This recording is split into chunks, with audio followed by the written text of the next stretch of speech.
is extremely loving, blissful. Understand? I am describing him as he is now.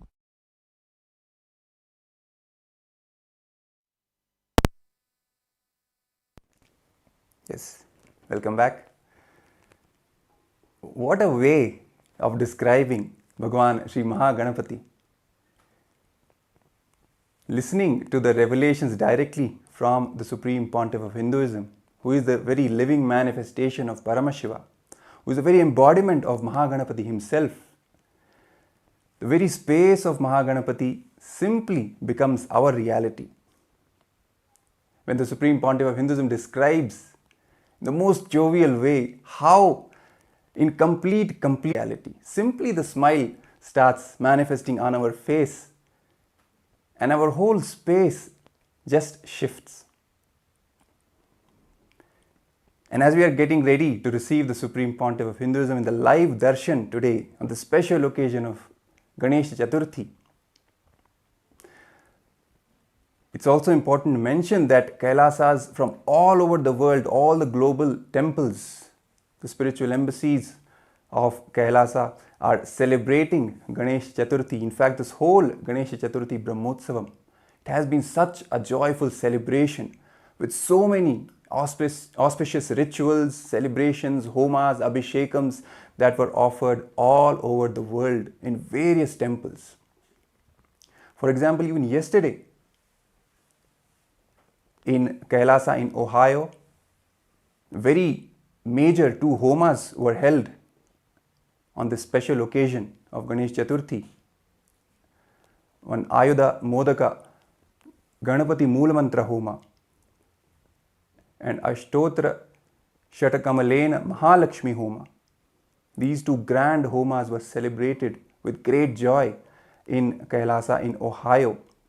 And at the same time in Kailasa in Los Angeles, a grand Maha Abhishekam was also offered to Bhagavan Maha Ganapathi. Devotees from all across the whole area surrounding these kshetras, powerful spiritual centers that these temples are, which are personally installed and energized by the Supreme Pontiff of Hinduism.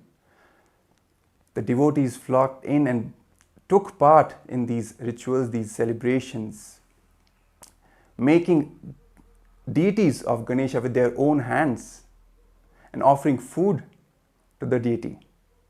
In fact, even in Kailasa in Los Angeles, Ganapati even received the offerings of the devotees in a grand power manifestation session where the devotees offered milk to Ganapati and he actually drank that milk. That is what the Supreme Pontiff of Hinduism is saying again and again, even in the clips that we have just seen. Ganapati is real, Ganesha is real. It's not just an idea, it's not just a representation, philosophical representation. He is a living being. Always joyful, always blissful, ready to bless us with the best gifts. There's also a very small story from the life of the Supreme Pontiff of Hinduism. When he says when he was a young boy, as we have just said, every year he used to celebrate Ganesh Chaturthi. He used to make Ganesha deities to pray, to worship Ganesha on his own. He used to make clay deities of Ganesha. So one day what happened is one of his neighbors, one of the neighbor grandmothers, she made a statement that, why are you wasting time with the clay deities? Just buy from the market and worship. So immediately, the young Supreme Pontiff of Hinduism rushes to Arunagiri Yogeshwara, Paramashivam himself, who happened in the life of the Supreme Pontiff of Hinduism as his own guru. So he rushes to him and explains what happened, what the lady had said. And Arunagiri Yogeshwara makes this one statement. He says that life the Ganesha deity and just offer puja for that, let's say half an hour. We will get the benefit of that half an hour being in remembrance of Ganapati. But when we actually make the deity with our own hands, let's say we take a day, 2, 3 days, holding Ganapati's form, his space, his memory in our inner space, in our very brain, carrying that visualization, and that our hands making that visualization into reality, that whole time period we will be in samadhi, bhava samadhi of Maha Ganapathi, constant remembrance of him.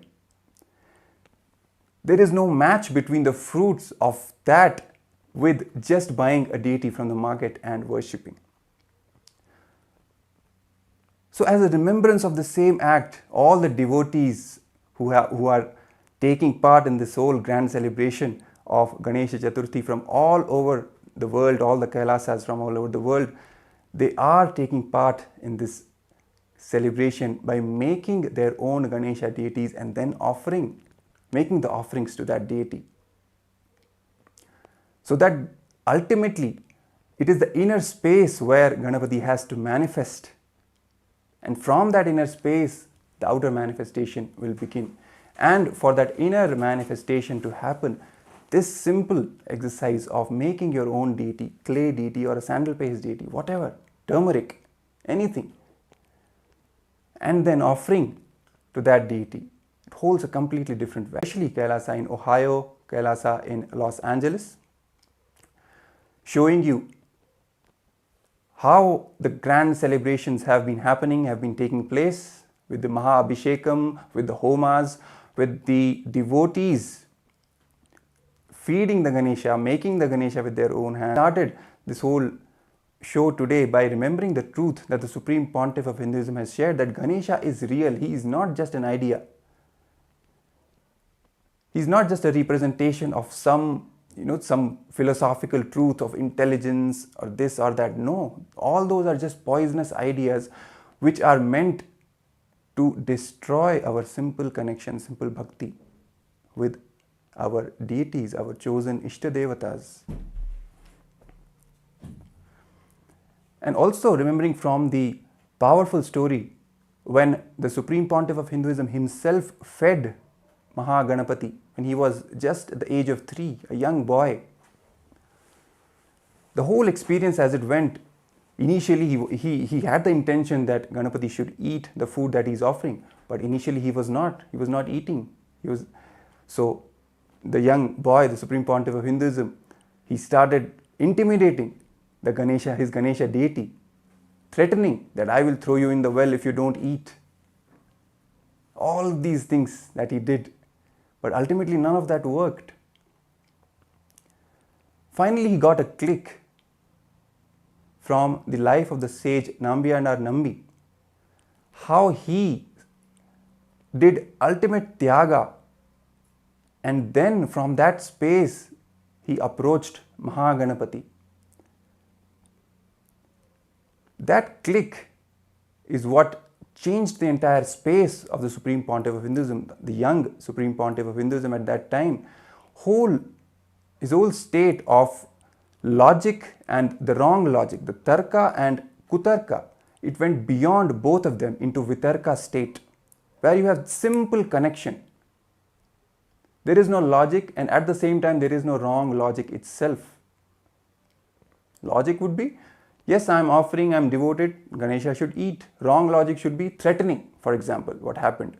He went through both of these and then beyond with that click and entered into the space of vitarka. Vitarka, as the Supreme Pontiff of Hinduism explains, is the straight umbilical cord connection, the power line. So as we are getting ready to receive the Supreme Pontiff of Hinduism, Bhagavan Nithyananda Paramashivam, 7:30 Eastern Time, that is 5 a.m. Indian Standard Time. So let's get ready to receive the Supreme Pontiff of Hinduism.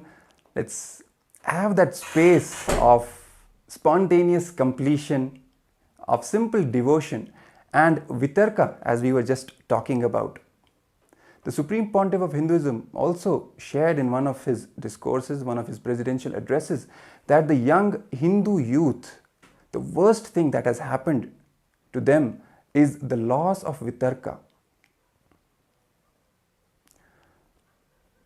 Because of the influence of the anti-Hindu forces, the media, entertainment, academia, all of these put together have snatched away that simple connection, That simple love, devotion, connection, which goes beyond whatever we know as logic or wrong logic.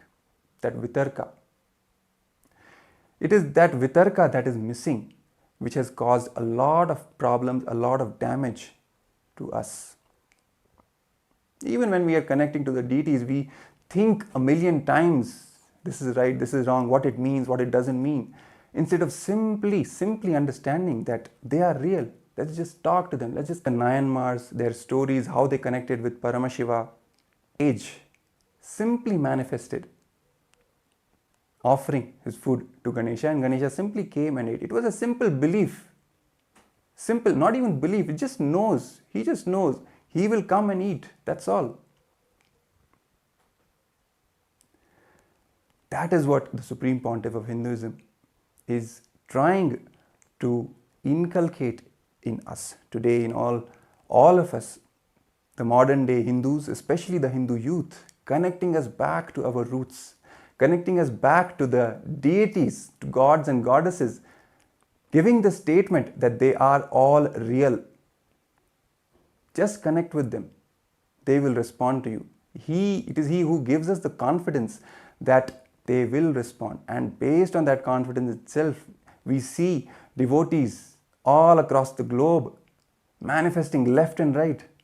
For example, this power of feeding milk to Ganesha. That's how this happened yesterday. Simple vitarka.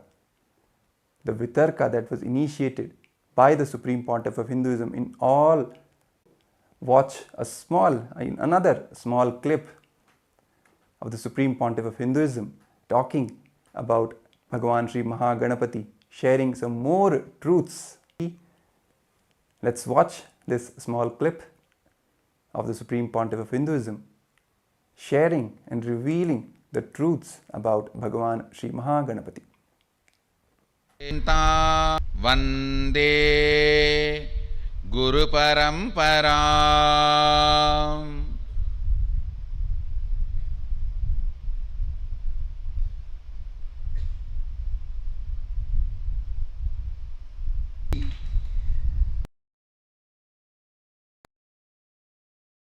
Also appeared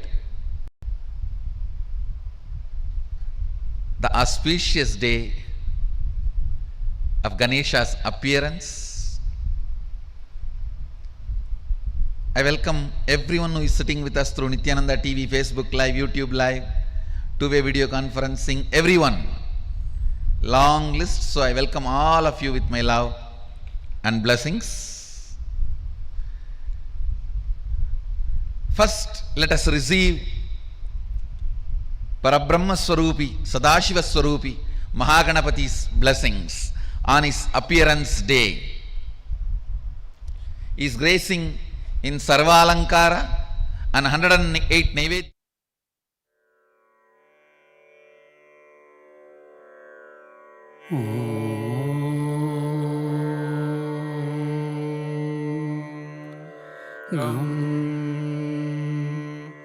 Ananda Ganapataye Namaha.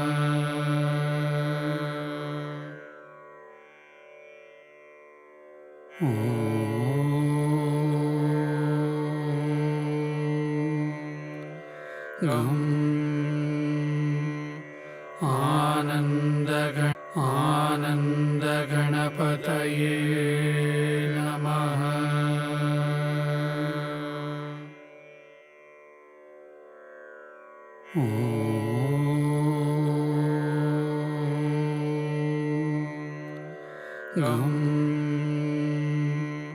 Ananda Ganapataye Namaha.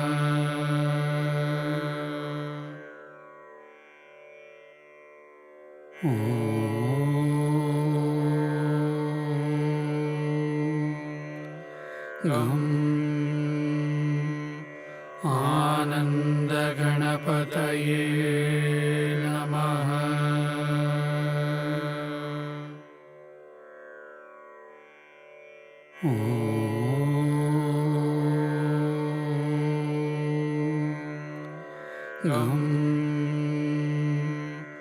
Ananda Ganapataye. in the Bangalore Adinam.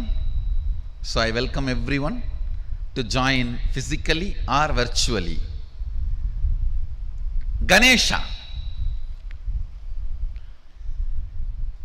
He embodies, symbolizes spontaneous completion celebration. Listen. Spontaneous completion celebration. Just see him, you will be joyful. He's embodiment of joy with a big belly and nicely sitting and nicely enjoying food. You can see this very form very clearly shows he's a worry-free guy and opening everything. I tell you,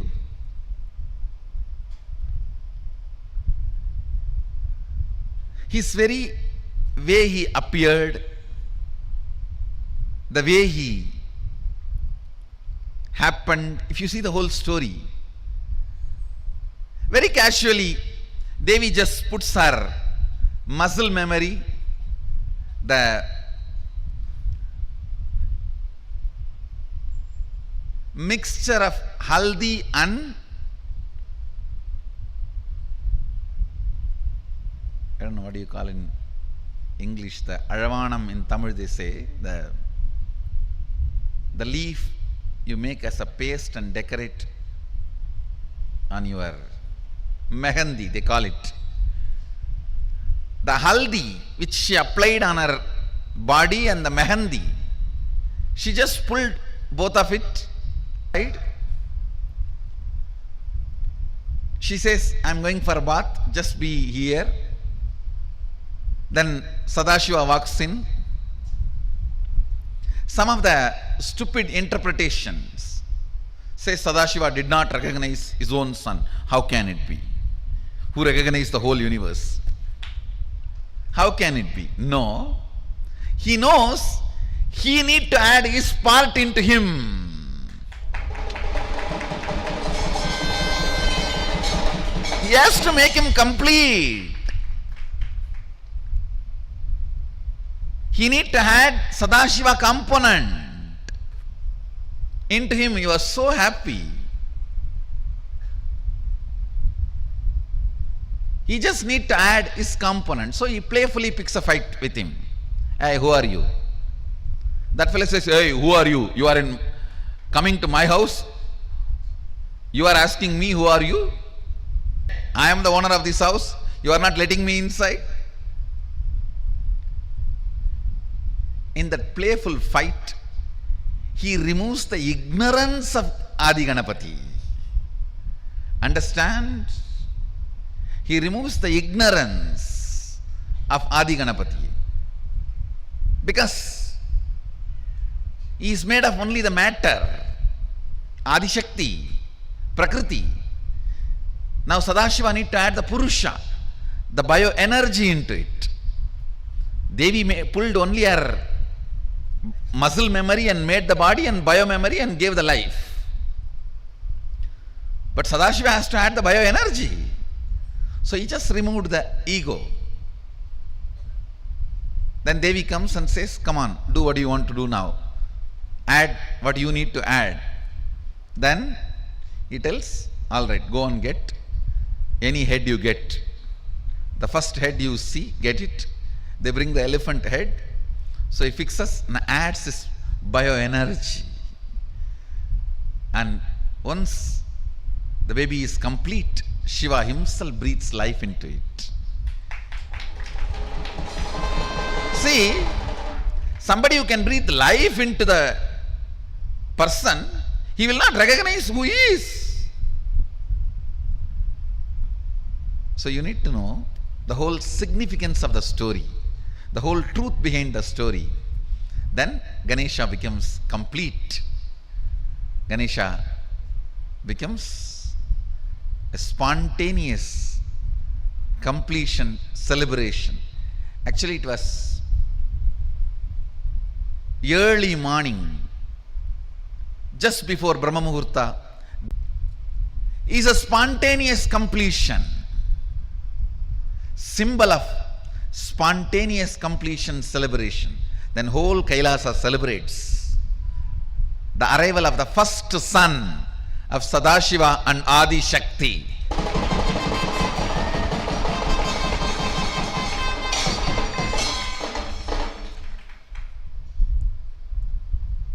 Is the embodiment, symbol of spontaneous completion celebration.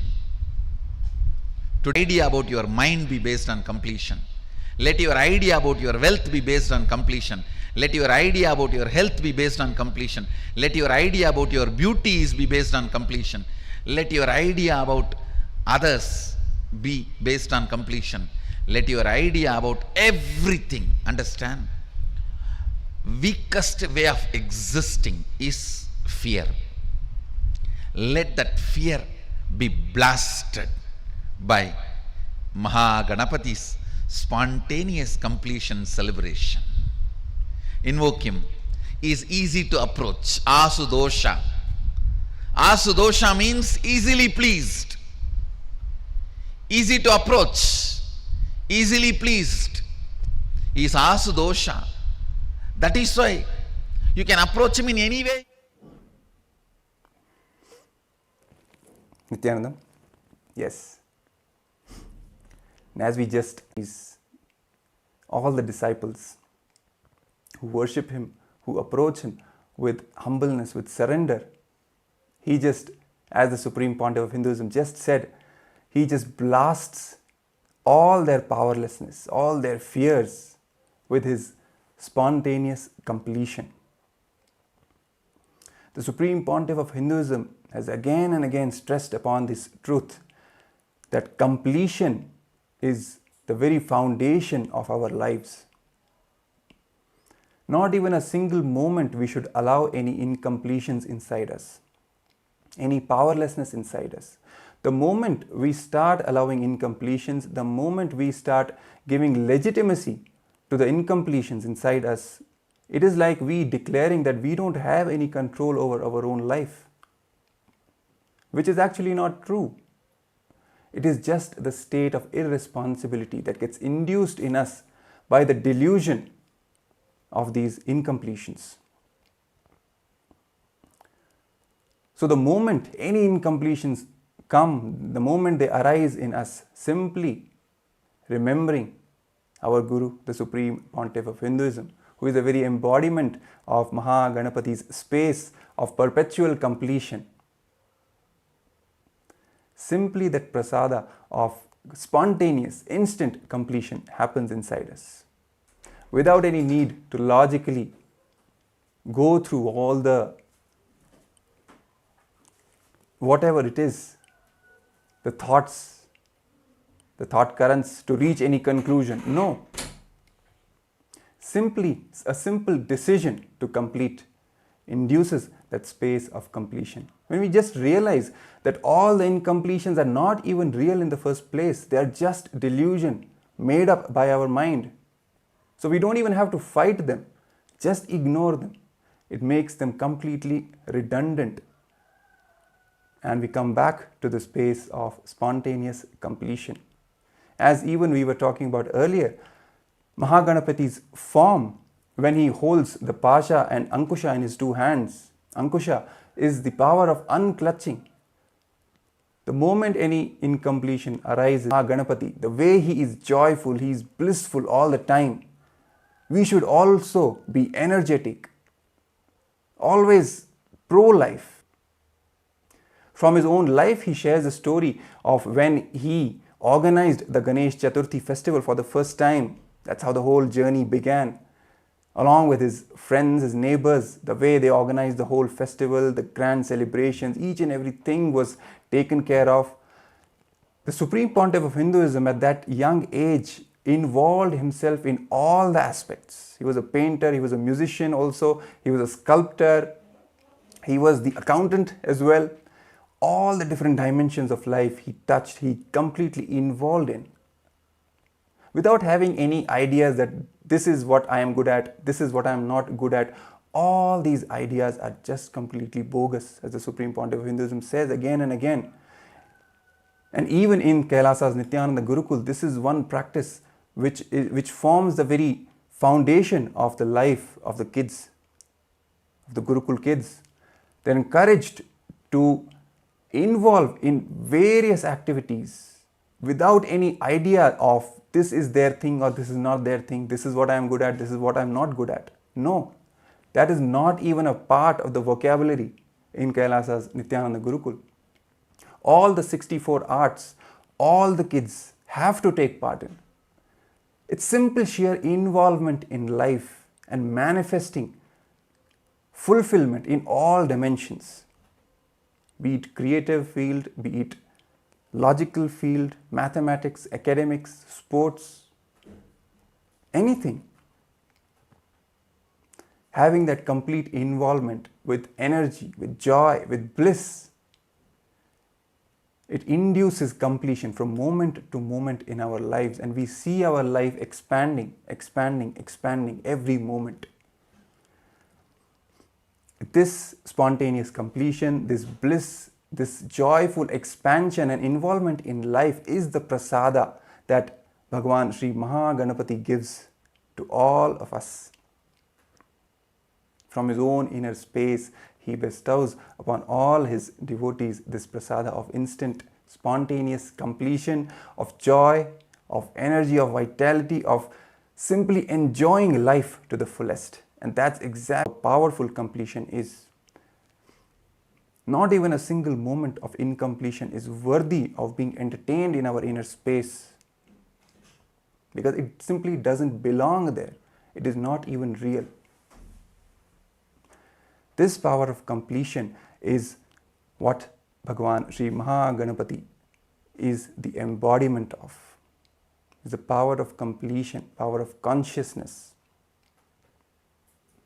When we feed food to Maha Ganapathi and he accepts it and he graces us by receiving it, by having that food, it is simply he initiating us into the power of our consciousness, making us realize that we are much more than just this body and mind. We are the consciousness and we have the power over entire Prakriti, entire matter. This power of consciousness over matter, which the Supreme Pontiff of Hinduism initiates all his disciples and devotees into. This is what is the fruit of Maha Ganapathi, directly becoming a part of our inner space. As a fruit, as the very sweetness that he gives to all of us. And even the form of Maha Ganapathi, with the pasha, with the ankusha, with the tusk, the broken tusk in his lower right hand, and the modaka in the lower left hand, all these four things which he holds in his four hands are also a representation of the four tattvas of integrity, authenticity, responsibility and enriching. The pasha, the rope that he holds, signifies the power of integrity, of staying true to our words, whatever words we give to ourselves and to others, fulfilling them. The noose, that is the ankusha, which he holds in the upper left hand, which symbolizes the power of unclutching, also symbolizes the power of authenticity. The broken tusk which he holds in the lower right hand is the power of tyaga, and at the same time the power of responsibility. And the modaka is the enriching, the power of enriching, with which he bestows the sweetness, the best gifts to all of us. So as we prepare, that the Supreme Pontiff of Hinduism shares with us about Bhagavan Sri Maha Ganapathi, and let us invoke the same space of instant completion, of spontaneous completion in ourselves, carrying the space of devotion and gratitude as we are preparing ourselves for the darshan. So let us take a short break and we will get back to lead into the live darshan by the SPH.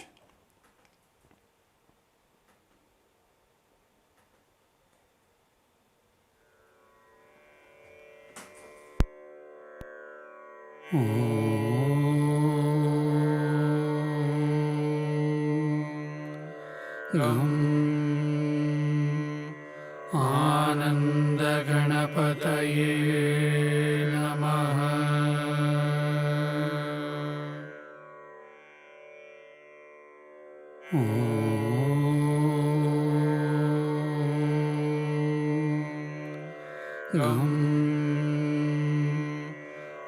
आनंद गणपतये नमः।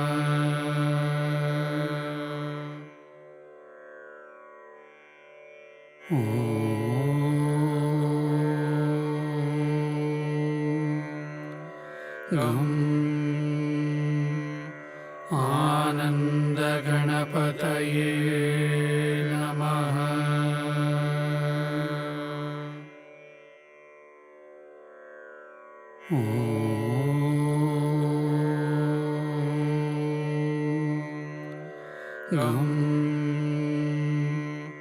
आनंद गणपतये नमः।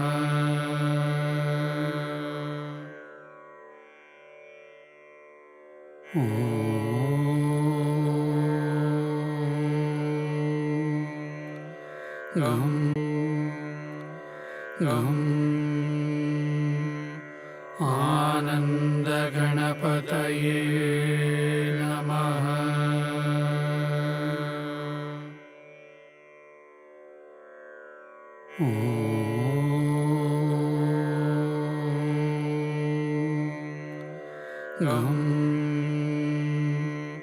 आनंद गणपतये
with your eyes closed is meditation.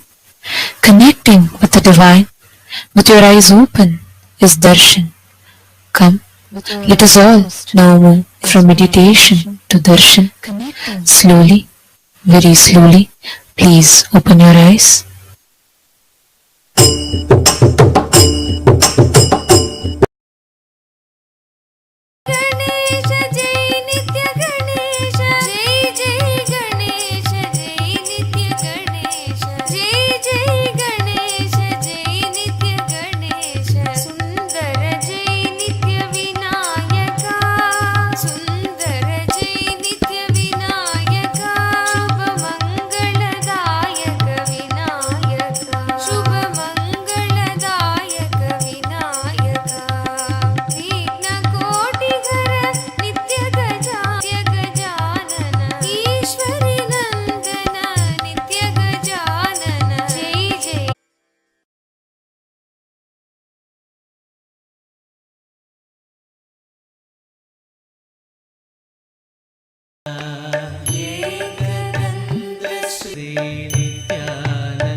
आनन्दं गजाननं गणेशचरणं परमपावनं नित्यानन्दं गजाननं नित्यस्मरणं परमपावनं नित्यानन्दं गजाननं नित्यस्मरणं परमपावनं नित्यानन्दं गजाननं सद्गुरुशरणं परमपावनं नित्यानन्दं गजाननं सद्गुरुशरणं परमपावनं नित्यानन्दं गजाननं भवभयहरणं परमपावनं नित्यानन्दं गजाननं भवभयहरणं परमपावनं नित्यानन्दं गजाननं गणेशचरणं परमपावनं नित्यानन्दं गजाननं गणेशचरणं परमपावनं नित्यानन्दं गजाननं नित्यानन्दं गजाननं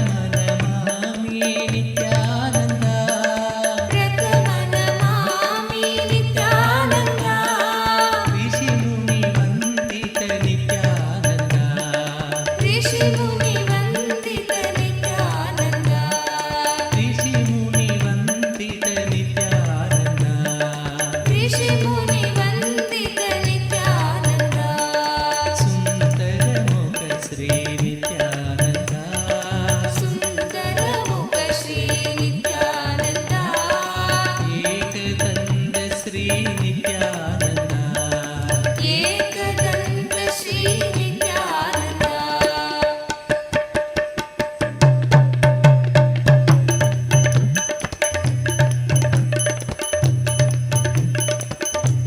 स्वामी नित्यानन्द प्रथमनमामि नित्यानन्द प्रथमनमामि नित्यानन्द प्रथमनमामि नित्यानन्द ऋषिमुनि वन्दित नित्यानन्द ऋषिमुनि वन्दित नित्यानन्द ऋषिमुनि वन्दित नित्यानन्द ऋषिमुनि वन्दित नित्यानन्द नित्यानन्द हरे नित्यानन्द नित्यानन्द हरि नित्यानन्द नित्यानन्द हरे नित्यानन्द नित्यानन्द हरि नित्यानन्द नित्यानन्द हरे नित्यानन्द नित्यानन्द हरि नित्यानन्द सुन्दरमुख श्री नित्यानन्द सुन्दरमुख श्री नित्यानन्द एकदन्त श्री नित्यानन्द एकदन्त श्री नित्यानन्द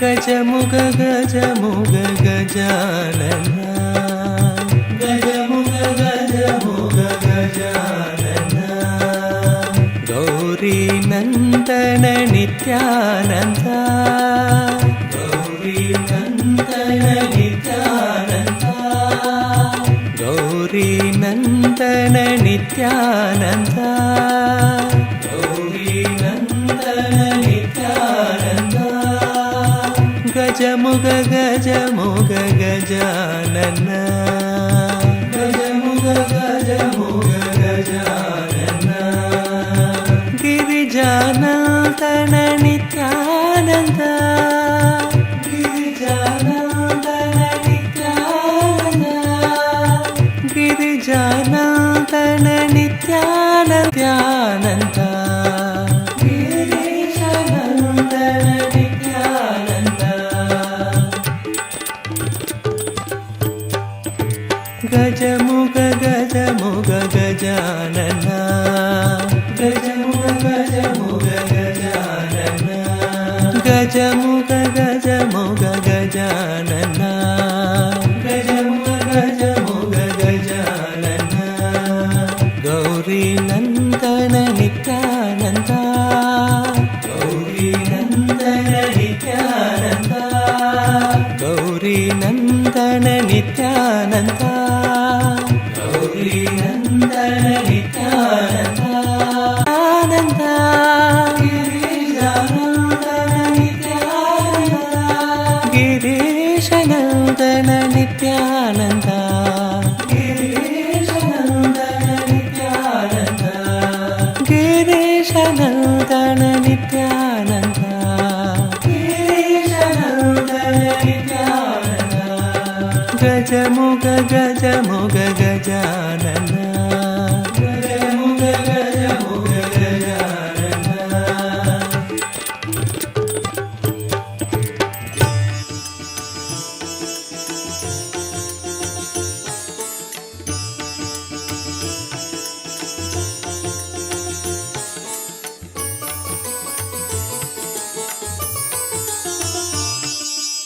नित्यानन्द हे नित्यानन्द नित्यानन्द हे नित्यानन्द नित्यानन्द हे नित्यानन्द नित्यानन्द हे नित्यानन्द गौरी तनया गजानन गौरी तनया गजानन गौरी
नित्यपुरीश्वर नित्यानन्दा नित्यपुरीश्वर नित्यानन्दा नित्यपुरीश्वर नित्यानन्दा नित्यपुरीश्वर नित्यानन्दा नित्यानन्दा हे नित्यानन्दा नित्यानन्दा हे नित्यानन्दा गौरीतनया गजानना गौरीतनया गजानना गौरीतनया गजानना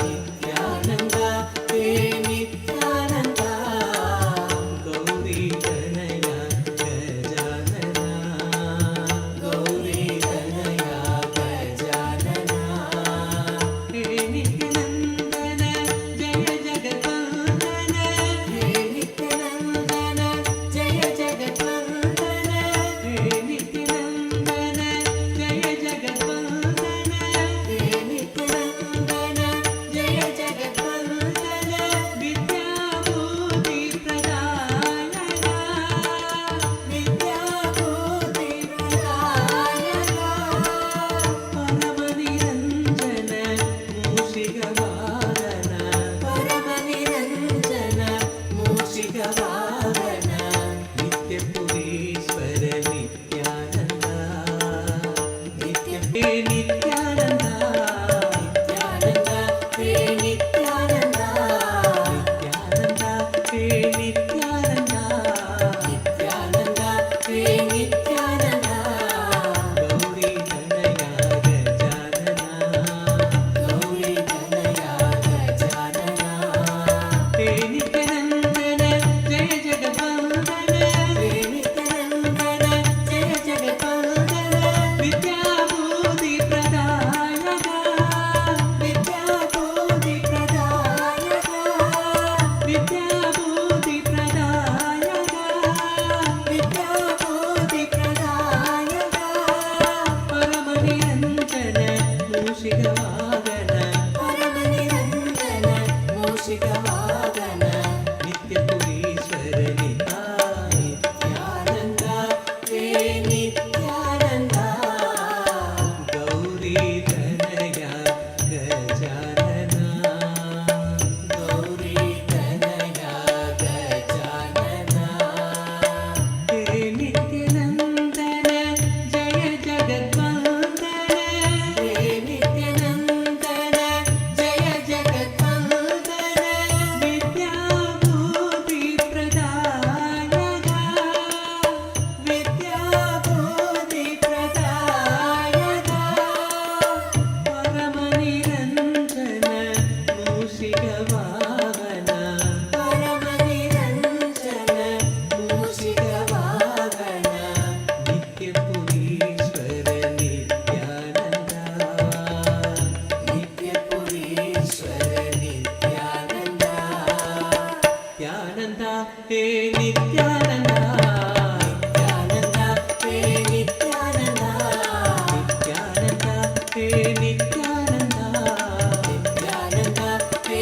नित्यानन्दा गौरीतनया गजानना गौरीतनया गजानना नित्यानन्दा हे नित्यानन्दा नित्यानन्दा हे नित्यानन्दा गौरीतनया गजानना गौरीतनया गजानना नित्यपुरीश्वर नित्यानन्दा नित्यपुरीश्वर नित्यानन्दा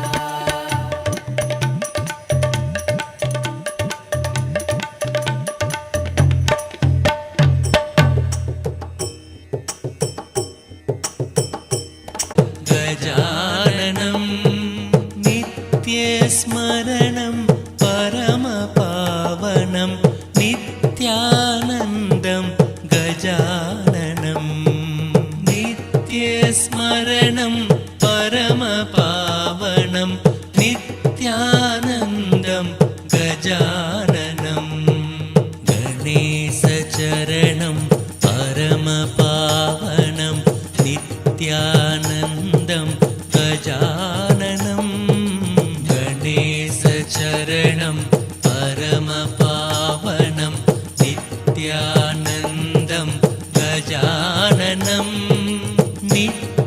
स्मरणं परमपावनं नित्यानन्दं गजाननं सद्गुरुशरणं परमपावनं नित्यानन्दं गजाननं भवभयहरणं परमपावनं नित्यानन्दं गजाननं भवभयहरणं परमपावनं नित्यानन्दं गजाननम्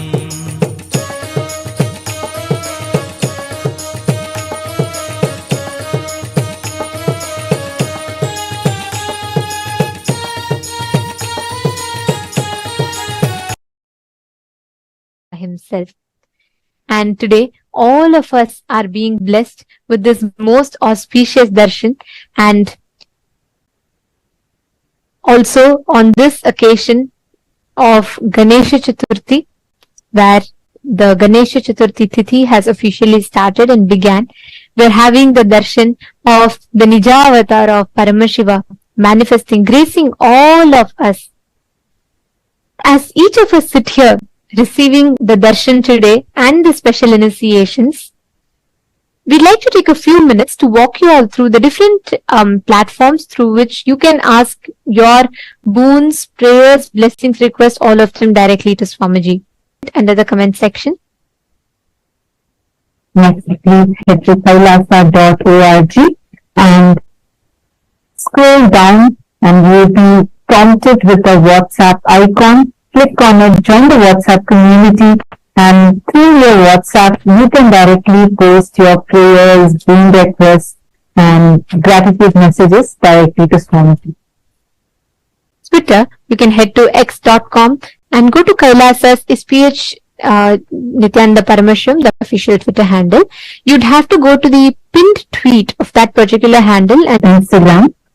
Please head to Kailasa's SPH Nithyananda Instagram handle, the official Instagram handle of Swamiji. Please make sure to click the follow button if you have not done so that you don't miss out on any of the latest updates and the photos of the Supreme Pontiff of Hinduism. Click on the profile picture. You'll be led to a live stream, and right under the live stream, you'll be seeing the live chat icon. Click on it, post your prayers, boon requests directly as a comment so that you can receive the blessings from Swamiji. the next being Facebook. All of you can head to Kailasa's SPHJGM Nithyananda Paramashivam, the official Facebook page. Don't forget to like and follow, and you will receive all the latest news, events and updates from Kailasa on the Facebook page. And also you can go to the live stream of that particular Facebook page, and you can post all your prayers, all your blessings, requests, messages of gratitude and love to Swamiji on that under that comments as envisioning through the revival of the responsible democracy of Kailasa, which is already starting to take effect. The immediate effects are starting to take action. So every one of you that are actively voting for in your respective houses of parliament, Raj Sabha and the Chit Sabha, please remember, as the Supreme Pontiff of Hinduism himself envisioned yesterday, the grand vision that Swamiji is spearheading through this, reviving, restoring the responsible democracy, and most importantly, planning the future ministers and heads of these voting.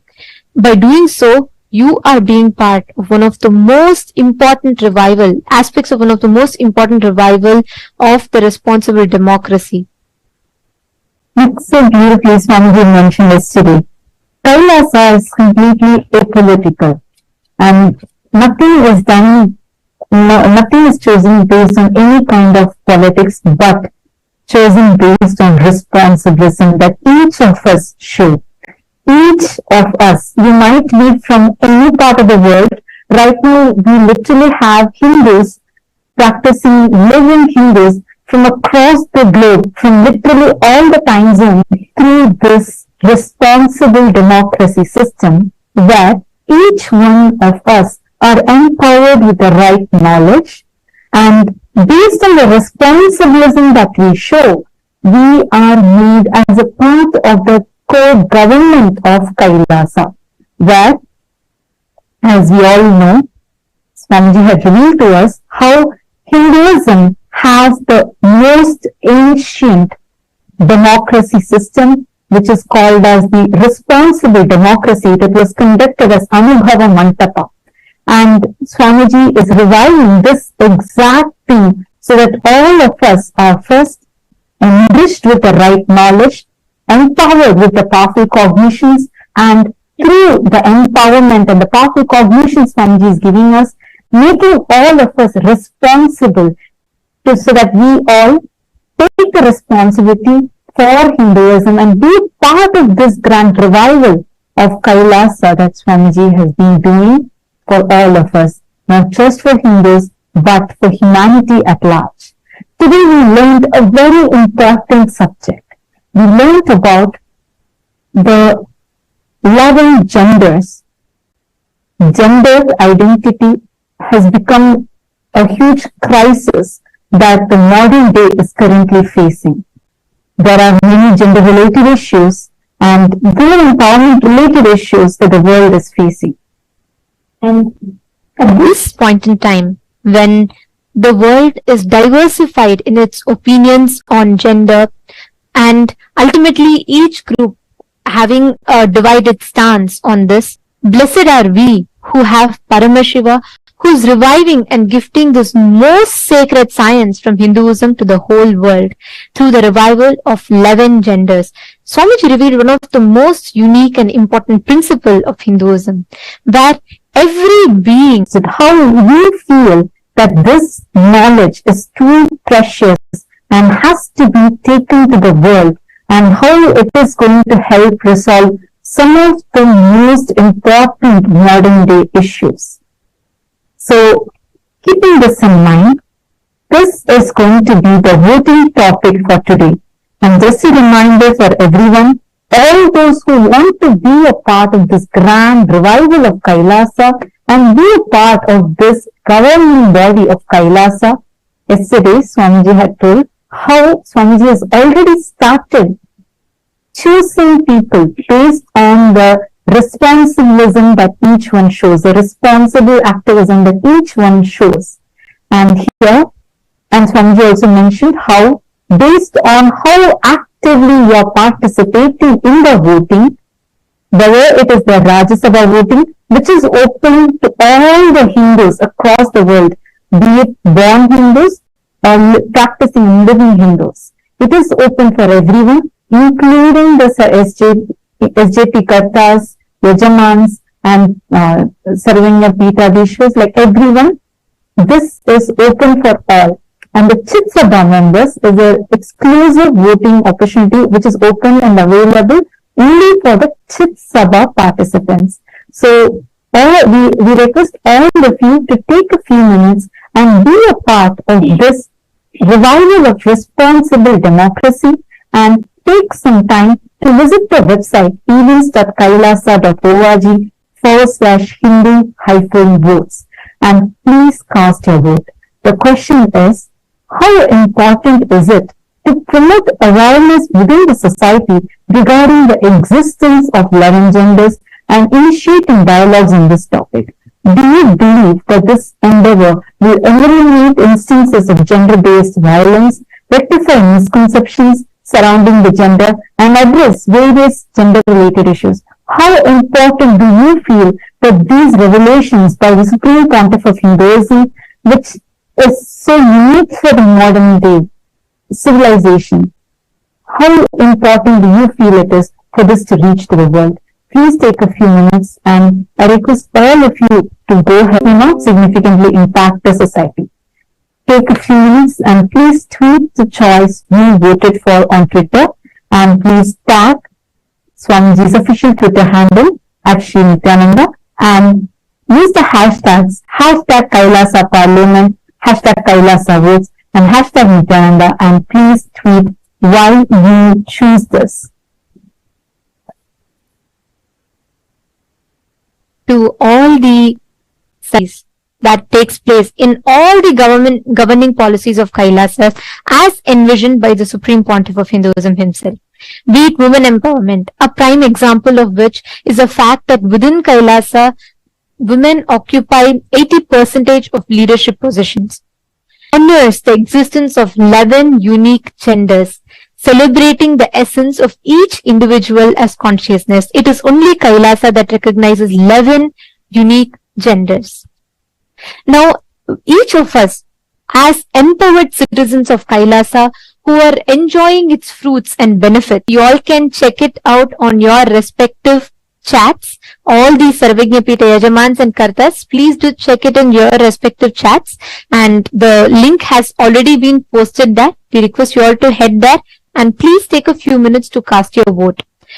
The options are: option A, by spreading awareness on social media, which is utilizing the power of social media, we can easily disseminate the information and promote awareness about our inclusive policies, reaching a broader audience. Option 3 is encouraging inclusive conversations in independent private events. That is another approach, which is to foster inclusive conversations on these topics within the independent events.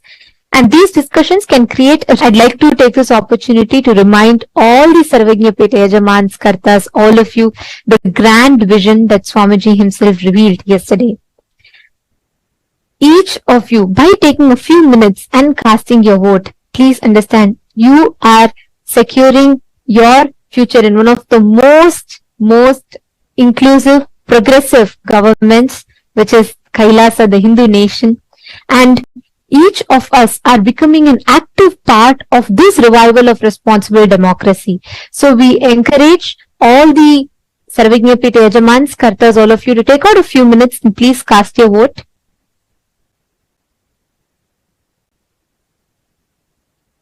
Yes.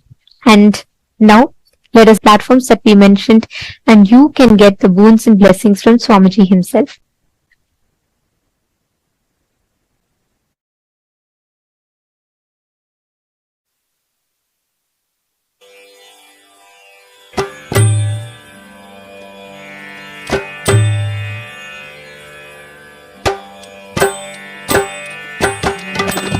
Gajamuga gajamuga gajanana, Gajamuga gajamuga gajanana, Gajamuga gajamuga gajanana, Gajamuga gajamuga gajanana, Gauri Nandana Nithyananda, Gauri Nandana Nithyananda, Gauri Nandana Nithyananda, Gauri Nandana Nithyananda,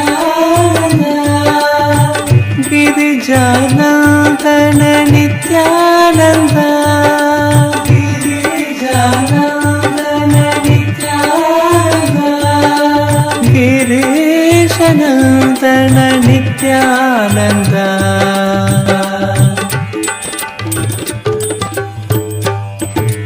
Gajamuga gajamuga gajanana, Gajamuga gajamuga gajanana, Gajamuga gajamuga gajanana, Gajamuga gajamuga gajanana, Gauri Nandana Nithyananda, Gajamuga gajamuga gajanana, Gajamuga gajamuga gajanana, Girijanandana Nithyananda, Girijanandana Nithyananda, Girijanandana Nithyananda. Kailasa welcomes you to the grand celebrations of Ganesha Chathurthi. Kailasas around the world are celebrating with the deities of Maha Ganapathi and the Supreme Pontiff of Hinduism, Bhagavan Nithyananda Paramashivam, on this auspicious day in the divine presence. Ekadantam Shorpakardam Gajavaktam Mahodaram पाशाङ्कुशधरं देवं ध्यायेत् सिद्धिविनायकम् अथ धूपः ॐ दशाङ्गं गुग्गुलोपेतं सुगन्धं च सुमनोहरम् आघ्रेय सर्वदेवानां धूपोऽयं प्रतिगृह्यताम् श्री महागणपतये नमः श्री सर्वदेवदेवी स्वरूपामिरापहम् श्री आनंद गणपतये नमः श्री सर्वदेवदेवी स्वरूपाय भगवते श्री नित्यानंद परमशिवाय नमः दीपं संदर्शयामि अथ नैवेद्यम् ॐ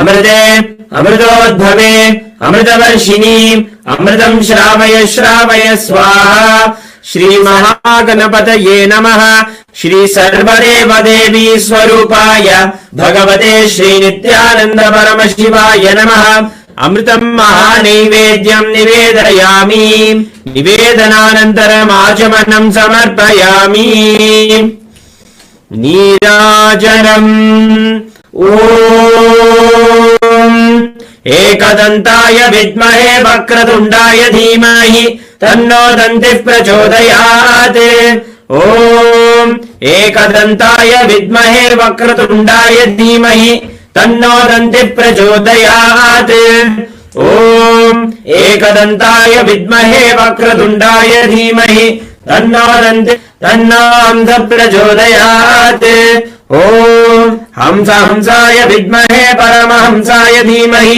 तन्नो हंस प्रचोदयात् श्री महागणपतये नमः श्री सर्वदेवदेवी स्वरूपाय भगवते श्री नित्यानंद परमशिवाय नमः कर्पूर नीराजनं संदर्शयामि रक्षां धारयामि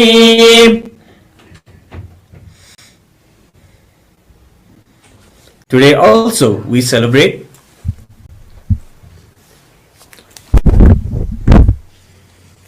Today is the first day celebrations of the Sakatla Venkateshwara Brahmotsavam, where we celebrate the very manifestation of Parandhama Venkateshwara Swami. Kailasas around the world have hoisted the flag of ीरोदन्वत्प्रदेशे शशिमनिबल सत्सैकतैर्मौक्तिकानाम् मालाक्लिप्तासनस्ता स्फटिकमणिनिभैर्मौक्तिकैर्मण्डिताः शुभ्रैरभ्रैरभ्रैरुपरि विरचितैर्मुक्तपीयूषवर्षैः आनन्दीनः पुनीयादरिनलिनगदा शङ्खपाणिर्मुकुन्दः भूपादौ यस्य नाभिर्विरसिरचन्द्रसूर्यो च नेत्रे कर्णावासा शिरोद्योर्मखमविदहनो यस्य वासेयमब्धिः अन्तस्तं यः सर्वदेवानां धूपोऽयं प्रगृह्यताम् श्री श्रीनिवासपरब्रह्मणे नमः सर्वदेवदेवी स्वरूपाय भगवते श्री नित्यानंद परमशिवाय नमः धूपमाघ्रापयामि अथ दीपः ॐ साज्यं त्रिवर्ति संयुक्तं बन्धिना योजितं मया ग्रहाणमङ्गलं दीपं त्रैलोक्यतिमिरावहम् श्री श्रीनिवासपरब्रह्मणे नमः सर्वदेवदेवी स्वरूपाय भगवते श्री नित्यानंद परमशिवाय नमः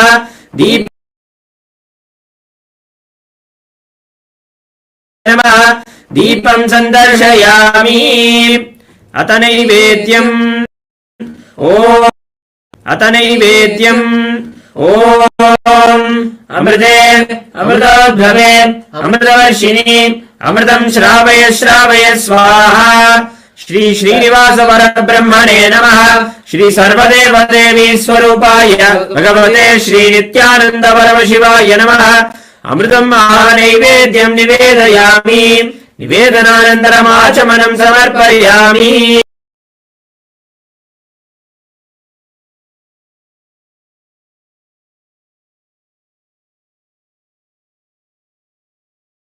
श्रीवेङ्कटनिवासाय श्रीनिवासाय मङ्गलम् श्रियकान्ताय कल्याणनिवासाय श्रीनिवासाय मङ्गलम् कर्पूरगौरम् करुणावतारम् संसारसारम् भुजगेन्द्रहारम् सदा वसन्तम् हृदयारविन्दे भवम् भवानी सहितम् नमामि भवम् भवानी सहितम् नमामि भवम् भवानी सहितम् नमामि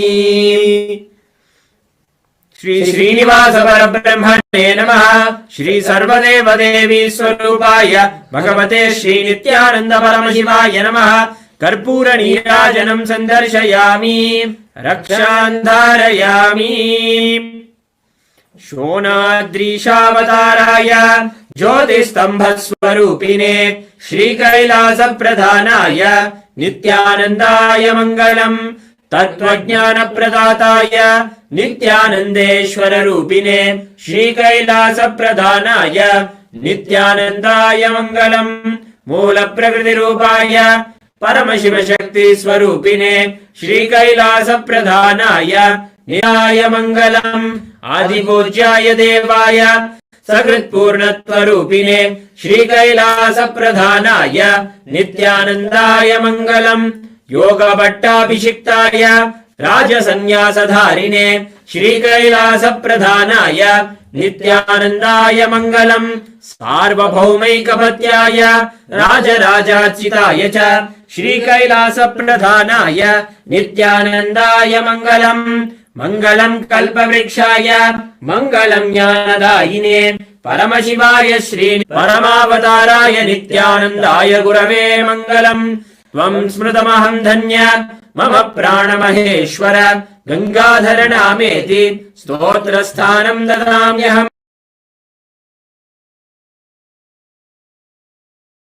पादुकार्पणमस्तु।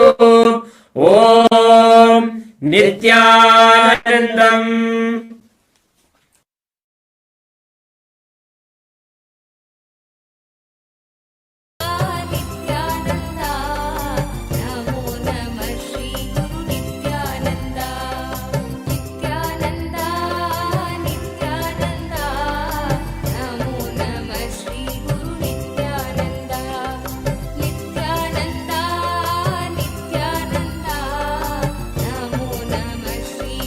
Nityananda,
जगत की प्राण नित्यानंदा भजो रे भजो नाम नित्य मधुर नाम चरण तुम पीड़ित पुरी भगवान भजो रे भजो नाम नित्य मधुर नाम चरण तुम पीड़ित पुरी भगवान दर्शन दो परम कृपा नित्यानंदा तव चरणं जगत गुरु नित्यानंदा दर्शन दो परम कृपा नित्यानंदा तव चरणं जगत गुरु नित्यानंदा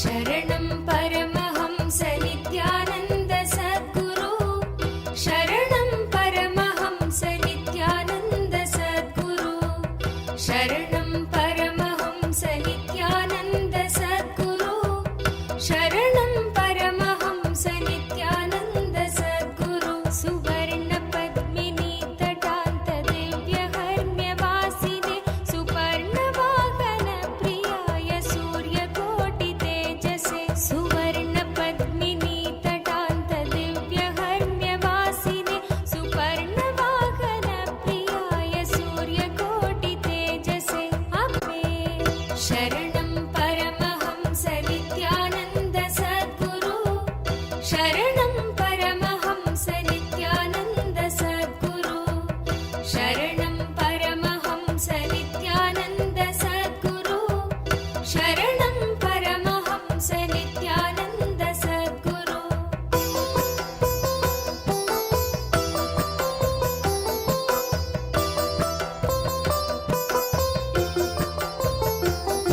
सुतुंग भंग जन्हजा सुधांशु खंड मौलये पतंग पंकजा सुहृत् कृपीठयो निचक्षुषे सुतुंग भंग जन्हजा सुधांशु खंड मौलये पतंग पंकजा सुहृत् कृपीठयो निचक्षुषे भुजंग राज कुंडलाय पुण्यशाली बंधवे सदा नित्यानंदाय ते स नित्यानंद सद्गुरु शरणं परमहंस नित्यानंद सद्गुरु शरणं परमहंस नित्यानंद सद्गुरु शरणं परमहंस नित्यानंद सद्गुरु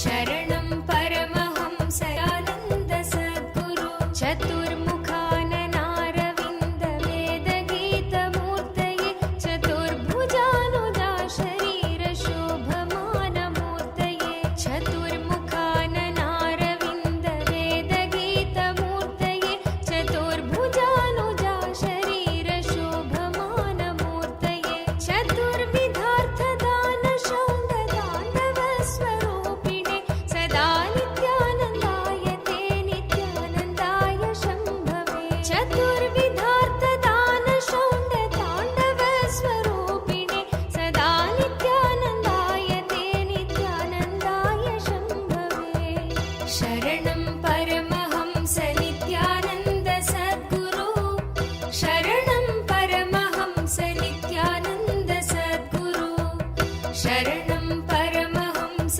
नित्यानंद सद्गुरु Om, Om, Om. As the ultimate manifestation of Paramashiva's Ardhanarishwara Murti, Gajamuga Anugraha Murti, I bless you all with Paramadvaita.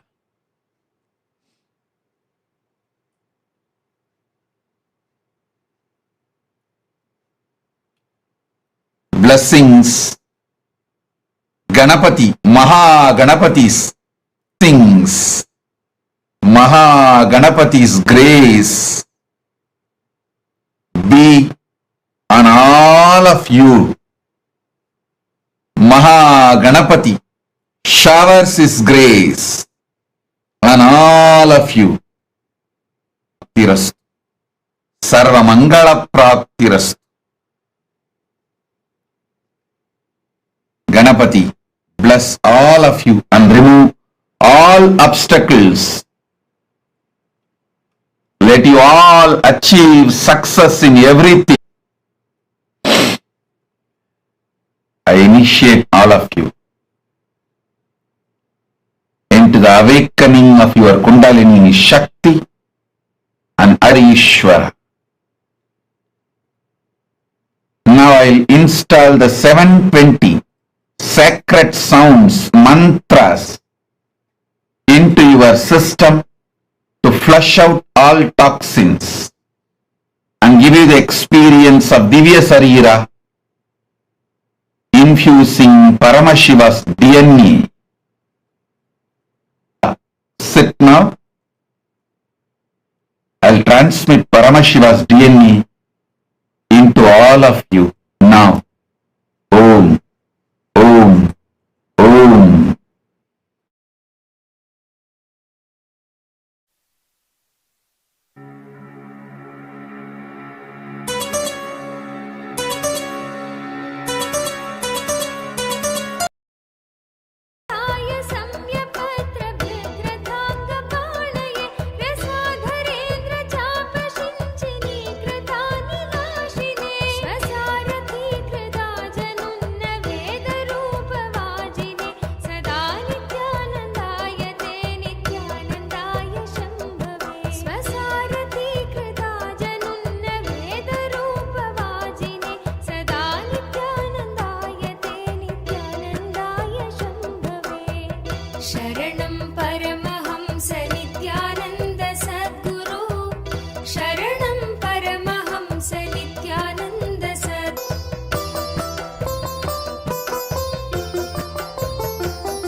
दीन संरक्षक देव देवोत्तम दीन संरक्षक देव देवोत्तम दीन संरक्षक देव देवोत्तम दीन संरक्षक देवादिदेवा नित्यानन्दा देवादिदेवा नित्यानन्दा देवादिदेवा नित्यानन्दा देवादिदेवा नित्यानन्दा श्री नित्यानन्दा कृपामया श्री नित्यानन्दा कृपामया पतितो दारा पापविदूरा पतितो दारा पापविदूरा नित्यानन्दा भस्मोद्भव कर भवभयनाशन भस्मोद्भव कर भवभयनाशन भस्मोद्भव कर भवभयनाशन भस्मोद्भव कर भवभयनाशन श्री नित्यानन्दा कृपामय संरक्षक देव देवोत्तम दीन संरक्षक देवादिदेवा नित्यानन्दा देवादिदेवा नित्यानन्दा श्री नित्यानन्दा कृपामया श्री नित्यानन्दा कृपामया पतितो दारा पापविदूरा पतितो दारा पापविदूरा पतितो दारा पापविदूरा पतितो दारा पापविदूरा नित्यपुरीशा भस्मोद्भव कर भवभयपामया श्री नित्यानन्दा कृपामया श्री नित्यानन्दा कृपामया देवदेवोत्तम दीन संरक्षक देवदेवोत्तम दीन संरक्षक देवादिदेवा नित्यानन्दा देवादिदेवा नित्यानन्दा पतितो दारा पापविदूरा पतितो दारा पापविदूरा पतितो दारा पापविदूरा पतितो दारा पापविदूरा भस्मोद्भव कर भवभयनाशन भस्मोद्भव कर भवभयनाशन श्री नित्यानन्दा कृपामया श्री देवदेवोत्तम दीन संरक्षक देवदेवोत्तम दीन संरक्षक देवादिदेवा नित्यानन्दा देवादिदेवा नित्यानन्दा श्रीशा नित्यानन्दा नित्यपुरीशा नित्यानन्दा भस्मोद्भव कर भवभयनाशन भस्मोद्भव कर भवभयनाशन श्री नित्यानन्दा कृपामया श्री नित्यानन्दा कृपामया श्री नित्यानन्दा कृपामया श्री नित्यानन्दा कृपामया श्री नित्यानन्दा कृपामया श्री नित्यानन्दा कृपा हरे नित्यानन्दा नित्यानन्दा हरे नित्यानन्दा नित्यानन्दा हरे नित्यानन्दा नित्यानन्दा हरे नित्यानन्दा नित्यानन्दा हरे नित्यानन्दा नित्यानन्दा हरे नित्यानन्दा नित्यानन्दा हरे नित्यानन्दा नित्यानन्दा हरे नित्यानन्दा नित्यानन्दा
नित्याय नमः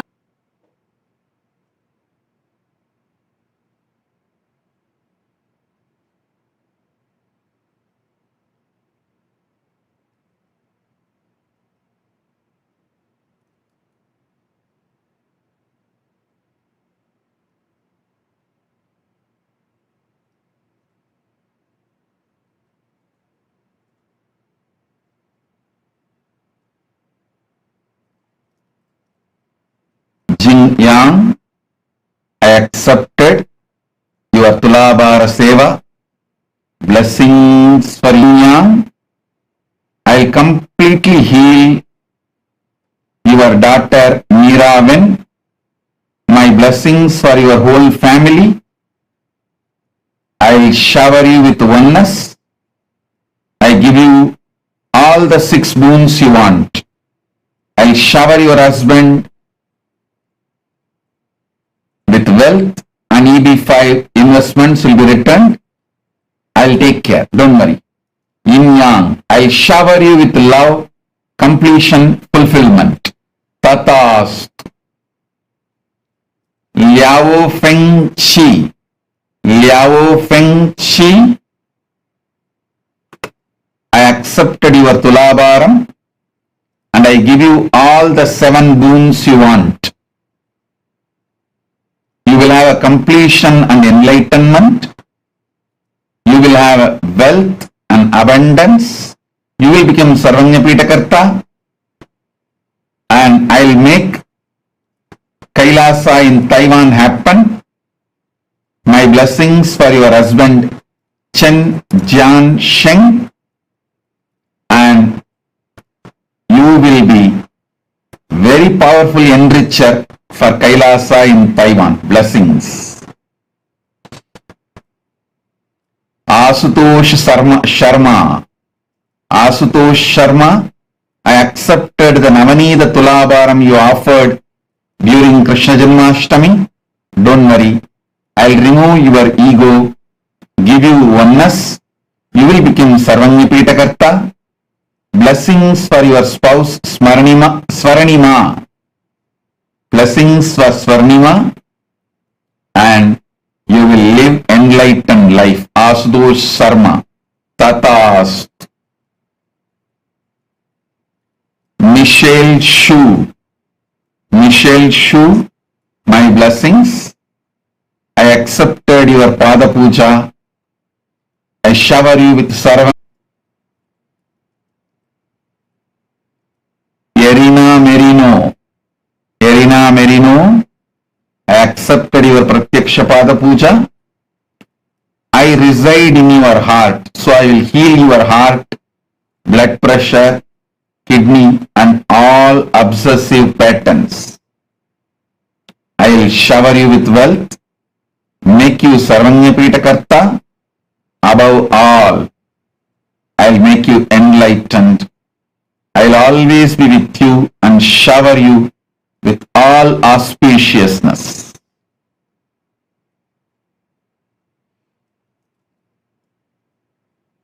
All those who are individually in next further satsangs, today I am blessing all of you by accepting blessings.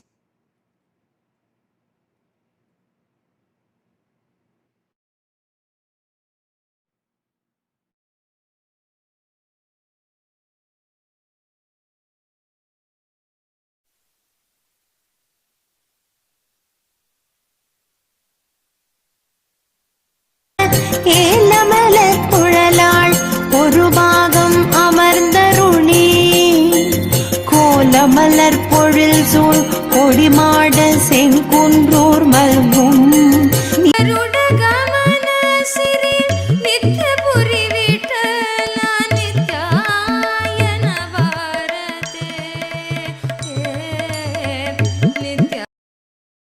Meenakshi सुन्दरेश्वरा भिन्नस्वरूप परशिवपुत्र रत्न कुमार गुरुमण्यतुल्यावतार श्रीपार्वतीस्तन्यपानलब्धदिव्यज्ञान विश्रुतसकलनिगमागमसारभूतद्राविडवेदप्रवक्त्रे श्रीमत्परमशिवकरुणासमधिगतमुक्तामयचतुरश्रयान गीयमानछत्रचाम विश्राण जीमूत परमतकलभकेसरी शैवसिद्धान्तस्थापनाचार्य श्रीराजाधिराजपाण्ड्यमहाराजगुरु क्षपणशाक्यादिमहान्धकारनिवारणज्ञानभानु वीक्षणानर्हार्हध्वजोच्छेदनपूर्वक श्रीमद्वृषभध्वजस्थापक शैवसमयकर्त्रे सर्वज्ञपीठारूढ श्रीजगद्गुरु श्रीज्ञानसम्बन्धदेशिकस्वामि वागीशसुन्दरमाणिक्यवाचकस्वामिनाम् अवतारभूत श्रीज्ञानसम्बन्धस्वामि पुनरुद्धृत श्यामलापीठ सर्वज्ञपीठ त्रिनवत्युत्तरद्विशततमगुरुमहासन्निधान अरुणगिरियोगीश्वर परम्परागत अरुणाचल सर्वज्ञपीठ गुरु कैलास परम्परागत आदिकैलास नित्यानन्दपीठ महासंस्थान महासिंहासनपीठकर्तः साक्षात् श्रीपरमशिव समुद्भूत कैलास परम्परागत वैवस्वतमनु इक्ष्वाकु हरिश्चन्द्र भगीरथ श्रीरामचन्द्र शूरसेन इत्यादि अनवच्छिन्न सार्वभौम चक्रवर्ति परम्परागत चतुष्षष्टि योगिनी मण्डित चतुष्षष्टि सम्प्रदाय प्रवर्तमुद्भूत कपिल महागुरु पुनरुद्धृत महानिर्वाणिपीठ अष्टोत्तरसहस्र श्रीमहामण्डलेश्वर साक्षात् श्रीपरमशिव सिंहासनाभिषिक्त समस्तगणनायक श्रीमहागणपति समारम्भ अनवच्छिन्न पीठाधीश्वर गुरुपरम्परा प्राप्त अटलपीठ अष्टोत्तरसहस्र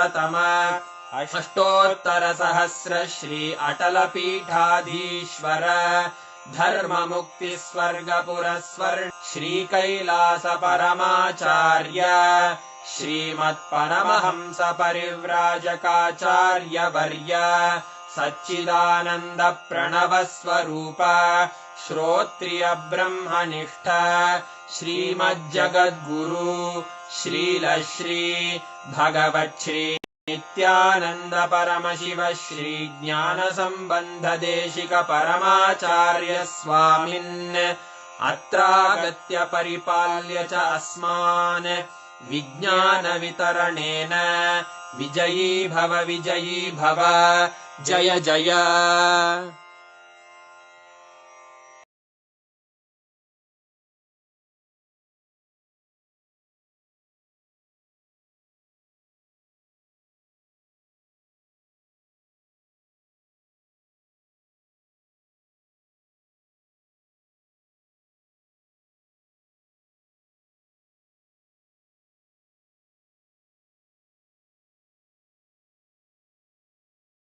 Beautiful darshan, Sarva Mangala, and we've all been in all aspects of life. Today's darshan was one of the most important and most beautiful darshans. And if any of you have not yet voted, please take a few minutes. Please head to events.kailasa.org/Hindu-votes, and please remember to cast your vote. I request every one of you to take a few minutes and share with us, how did you enjoy the darshan today? How did each of you enjoy the darshan today? The most powerful, the most beautiful, I should say, whenever Maha Ganapathi happens, Swamiji tells he is the embodiment of that ultimate bliss. that ultimate manifestation of ultimate auspiciousness and bliss. And right now, right after we've all received the darshan of Vignaharta, Maha Ganapathi, let us all sit now, connect to Maha Ganapathi. Each one of us right now, we all can have the experience of that ultimate oneness, boon and blessing from Swamiji himself directly. Just sit now, connect intensely. Swamiji has initiated all of us to be able to manifest the powers using the alchemy products, right? Just right now, we all can manifest. Sit. Sit with your head, neck, and spine in a straight line. Connect to Swamiji. All of you who have received your alchemy products energized, as we all were guided in the morning, please apply the Aushada. Make sure you're applying the Jnananjana, Aushada, turmeric, whatever there is. Apply that on the mirror. Make sure you're applying that as 3 dots on your forehead and on the temples.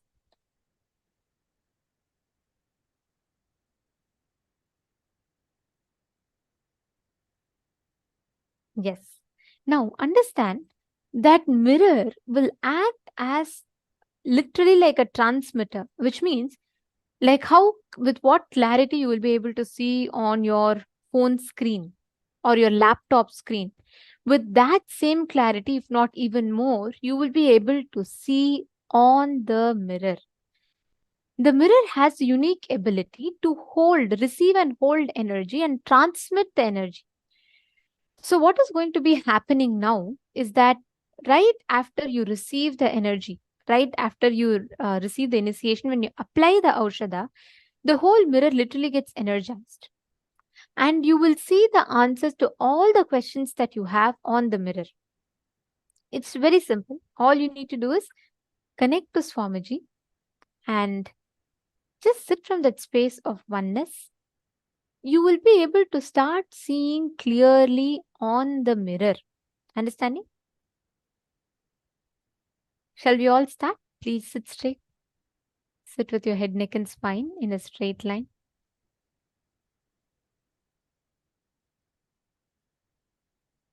Now, intensely chant the Mahavakya.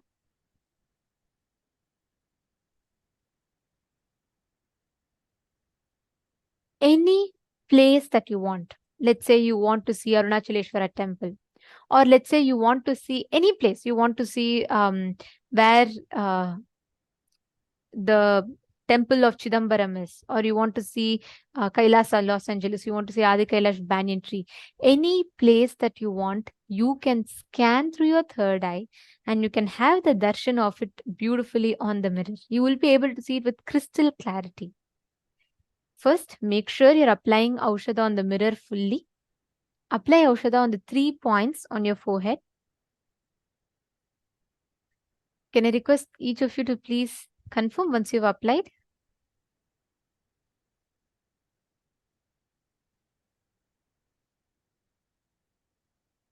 Malita Sege, you're asking how does it appear? Does it appear as actual words? It will appear as clear visuals itself. See, sometimes it starts as patterns and lines, but actually you will be able to see, like if I show you, like how you're seeing us on your screen right now, right? Like you're able to see it clearly. The same clarity you will see it on the mirror, ma. And it will actually intensify because it is not on your capability.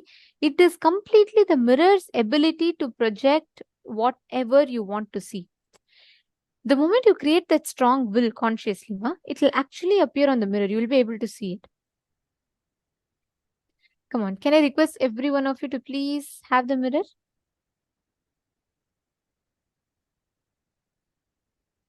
Now, consciously will for any place that you want to appear. It can be anything.